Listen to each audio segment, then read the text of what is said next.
चलिए जानते हैं आज देश और दुनिया की सिलेक्टेड काम की और महत्वपूर्ण 25 बड़ी खबरों को सिर्फ 10 मिनट में। पर अभी तक आपने इस वीडियो को लाइक नहीं किया है तो लाइक कर दें और इस चैनल को सब्सक्राइब भी कर लीजिए। राहुल गांधी बोले, अनुराग ने गाली दी, उनसे माफी नहीं चाहिए। ठाकुर ने कहा था, जिसकी जाति का पता नहीं वे जातीय जनगणना की मांग कर रहे हैं।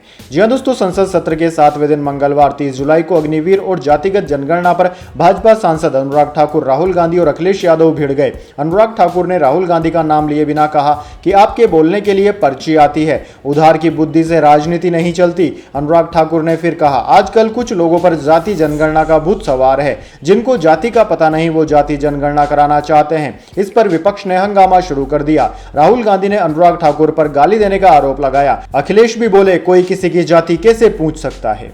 चलिए दोस्तों जान लेते हैं अगली खबर।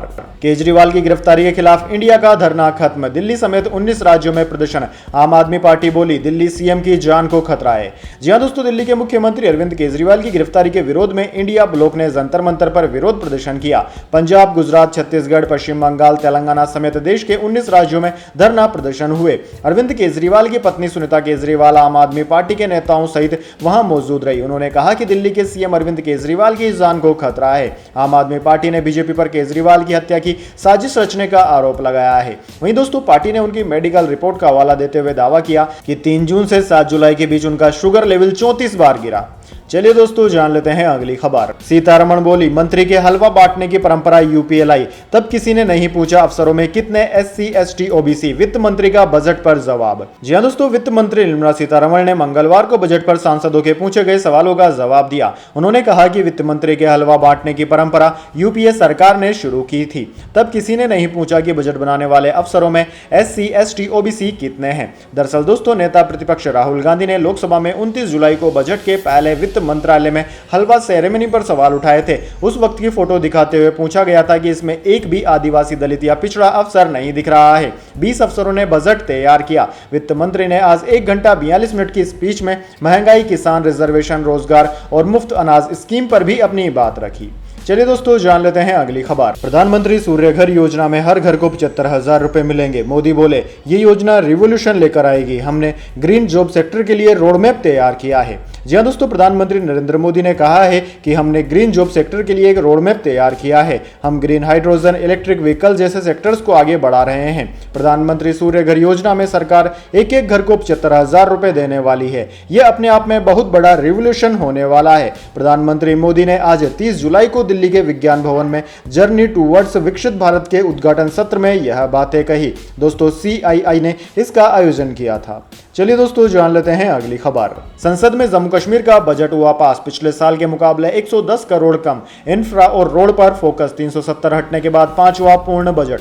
जी हां दोस्तों, केंद्रीय वित्त मंत्री निर्मला सीतारमण ने मंगलवार को संसद में केंद्र शासित प्रदेश जम्मू कश्मीर का 5वां पूर्ण बजट पेश किया। इसे ध्वनिमत से पारित किया गया। जम्मू कश्मीर के लिए फाइनेंशियल ईयर 2024-25 के लिए 1,18,390 करोड़ रुपए का बजट पेश हुआ। बीते साल यह 1,18,500 करोड़ रुपए था। इस साल इसमें 110 करोड़ की कमी आई। वहीं दोस्तों, फाइनेंशियल ईयर 2024-25 में जम्मू कश्मीर के सकल राज्य घरेलू उत्पाद जीएसडीपी में 7.5% की ग्रोथ और 7,902 करोड़ रुपए राजकोषीय घाटा रहने का अनुमान है। चलिए दोस्तों जान लेते हैं अगली खबर। वजन घटाने वाले अमेरिकी इंजेक्शन को भारत में मिली मंजूरी। डायबिटीज के इलाज के लिए बना था, साइड इफेक्ट नहीं पर जिंदगी भर लेना होगा। जी हां दोस्तों, भारत सरकार ने हाल ही में एक ऐसे इंजेक्शन के इस्तेमाल को मंजूरी दी है जिसे वजन घटाने में कारगर बताया जा रहा है।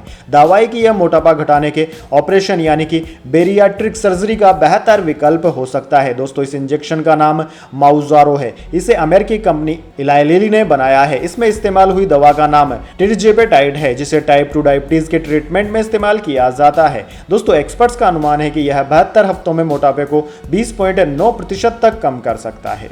चलिए दोस्तों जान लेते हैं इसके बाद अगली बड़ी खबर। झारखंड में हावड़ा मुंबई मेल पहले से डीरेल मालगाड़ी से टकराई, 18 डिब्बे पटरी से उतरे, अब तक 2 की मौत, 22 घायल।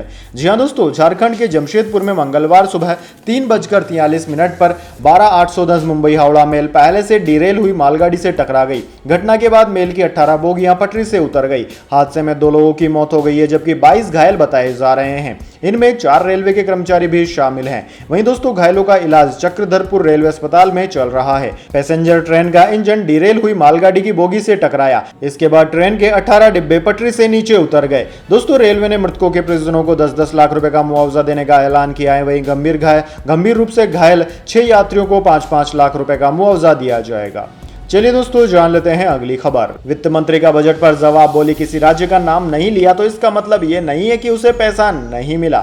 जी हां दोस्तों, विपक्ष ने बजट भाषण में सिर्फ 2 राज्यों बिहार और आंध्र प्रदेश के जिक्र की बात की थी। इस पर निर्मला सीतारमण ने जवाब दिया है। वित्त मंत्री ने कहा कि 2004-05 के बजट भाषण में 17 राज्यों का नाम लिया गया था। 2005-06 में 18 राज्यों के नाम नहीं लिए गए थे। 2009-10 के बजट में यूपी और बिहार को छोड़कर किसी राज्य का नाम नहीं लिया गया था। वित्त मंत्री ने कहा कि मैं उस समय यूपीए सरकार का हिस्सा रहे सदस्यों से पूछना चाहती हूं कि क्या सरकार की तरफ से पैसा केवल 17 राज्यों को गया, क्या बाकी राज्यों को उन्होंने पैसा रोक दिया था। चलिए दोस्तों जान लेते हैं इसके बाद अगली बड़ी खबर। राहुल गांधी की सिली हुई चप्पल बेशकीमती, झोला भरकर नोट देने को लोग हैं तैयार, मोची ने लिया ऐसा फैसला। जी हां दोस्तों, पूर्वांचल एक्सप्रेस वे के नजदीक विधायक नगर चौराहे पर इन दिनों लोगों की खासी भीड़ देखी जा रही है। यहाँ कोई नया मॉल या होटल नहीं खुला है, बल्कि ये भीड़ लगती है एक मोची की दुकान पर। ये किसी ऐसे वैसे मोची की दुकान नहीं है, यह है मोची रामचेत की दुकान। 26 जुलाई के बाद मोची रामचेत अचानक मशहूर हो गए। राहुल गांधी को अपनी दुकान में देख एक बार के लिए रामचेत को भी यकीन नहीं हुआ था, लेकिन इस घटना ने उनकी जिंदगी बदल दी। दोस्तों रामचेत की दुकान पर आकर राहुल गांधी ने जूते और चप्पल की सिलाई की थी। रामचेत को हाथ से सिलाई करते हुए देख राहुल गांधी ने उनके लिए एक मशीन भिजवाई है। हालांकि बिजली न होने की वजह से अभी तक रामचेत उसका इस्तेमाल नहीं कर सके हैं। इसी बीच अब रामचेत के पास लाखों करोड़ों के ऑफर भी आ रहे हैं। लोग उन्हें कॉल कर राहुल गांधी द्वारा सिले गए जूते चप्पल बेचने की पेशकश कर रहे हैं। इसके बदले में कोई 1 लाख तो कोई मुंह मांगा दाम देने को भी तैयार है, लेकिन रामचेत ने क्लियर कर दिया है कि वे इन जूते चप्पल के साथ क्या करेंगे। चलिए दोस्तों जान लेते हैं अगली खबर। तालिबान ने 14 देशों में अफगानी दूतावास अमान्य घोषित किए। ये पिछली सरकार में खोले गए थे। यहां से जारी पासपोर्ट वीजा अवैध होंगे। जी हां दोस्तों, तालिबान ने 14 देशों में मौजूद अफगानिस्तान के दूतावासों को अमान्य घोषित कर दिया है। इनमें Britain, Germany, Switzerland, France, Italy और ऑस्ट्रेलिया जैसे देश शामिल हैं। दरअसल दोस्तों इन दूतावासों को अफगानिस्तान की पिछली सरकार के कार्यकाल में खोला गया था। तालिबान के विदेश मंत्रालय ने सोशल मीडिया पर एक पोस्ट के जरिए बताया कि इन दूतावासों की तरफ से जारी किया गया कोई भी पासपोर्ट, वीजा या डिप्लोमेटिक दस्तावेज अब मान्य नहीं होगा। अफगानिस्तान का तालिबान शासन इसके लिए जिम्मेदार नहीं होगा। मंत्रालय ने कहा कि नए पासपोर्ट हासिल करने के लिए लोगों को तालिबान की इस्लामिक एमिरेट ऑफ अफगानिस्तान सरकार के नेतृत्व वाले दूतावासों से संपर्क करना होगा। चलिए दोस्तों जान लेते हैं अगली खबर। राव कोचिंग हादसा, एनएचआरसी ने नोटिस जारी किया। दिल्ली सरकार, पुलिस कमिश्नर और एमसीडी कमिश्नर से रिपोर्ट मांगी। स्टूडेंट्स का तीसरे दिन भी प्रदर्शन जारी।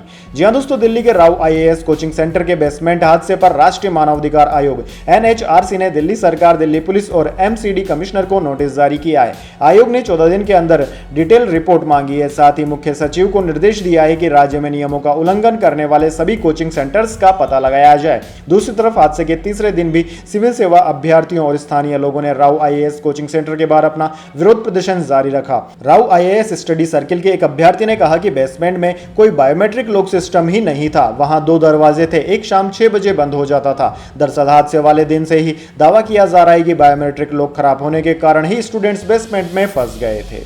चलिए दोस्तों जान लेते हैं अगली खबर। वायनाड लैंडस्लाइड में अब तक 106 लोगों ने जान गंवाई। जान पर खेलकर रेस्क्यू में लगी हुई है सेना और एनडीआरएफ की टीमें। जी हां दोस्तों, केरल के वायनाड जिले में भयानक त्रासदी हुई है। जोरदार बारिश के बाद हुए भूस्खलन में वायनाड के मेपांडी, मुंडक्कल और चूरनमाला इलाके के कई मकान मलबे में दब गए। मरने वालों की तादाद 100 के पार पहुंच चुकी है और हर गुजरते घंटे के साथ लगातार बढ़ती ही जा रही है। दोस्तों हालात इतने मुश्किल भरे हैं कि राहत बचाव के लिए सेना के जवानों की तैनाती करनी पड़ी है। केरल सरकार ने इस त्रासदी के बाद 2 दिन के शोक की घोषणा भी की है। मलबे में कई लोग अब भी दबे हुए हैं। उनकी तलाश के लिए ड्रोन और खोजी डॉग स्क्वाड की मदद भी ली जा रही है। दरअसल दोस्तों ऐसी तबाही केरल के वायनाड ने पहले शायद ही देखी होगी। यकीन करना मुश्किल है कि कल तक जहां हरियाली हरियाली और हरियाली थी, वहां मलबा ही मलबा नजर आ रहा है। यहां बस्तियां हुआ करती थी, वहां अब सिर्फ तबाही का मंजर है। चलिए दोस्तों जान लेते हैं अगली खबर। पेरिस ओलंपिक में देश को मिला दूसरा मेडल। शूटिंग में मनु भाकर और सरबजोत ने जीता ब्रॉन्ज मेडल। जी हां दोस्तों, पेरिस ओलंपिक 2024 में भारत को दूसरा मेडल मनु भाकर और सरबजोत सिंह ने दिलाया है। शूटिंग के 10 metre air pistol mixed event में मनु भाकर और सरबजोत की जोड़ी ने कमाल करते हुए ब्रॉन्ज मेडल जीत लिया। ब्रॉन्ज मेडल के लिए भारतीय जोड़ी का मुकाबला कोरिया की वोहोनो और ओहो के जिन की जोड़ी के साथ था। मुकाबले में भारतीय जोड़ी ने 16-10 के स्कोर से जीत अपने नाम की है। चलिए दोस्तों, जान लेते हैं अगली बड़ी खबर। विधानसभा में गाली देने पर धारीवाल को मिली सजा, माफी मांगी और 2 दिन कार्रवाई में हिस्सा लेने पर रोक। स्पीकर बोले 4 साल सदस्य रहने का हक नहीं।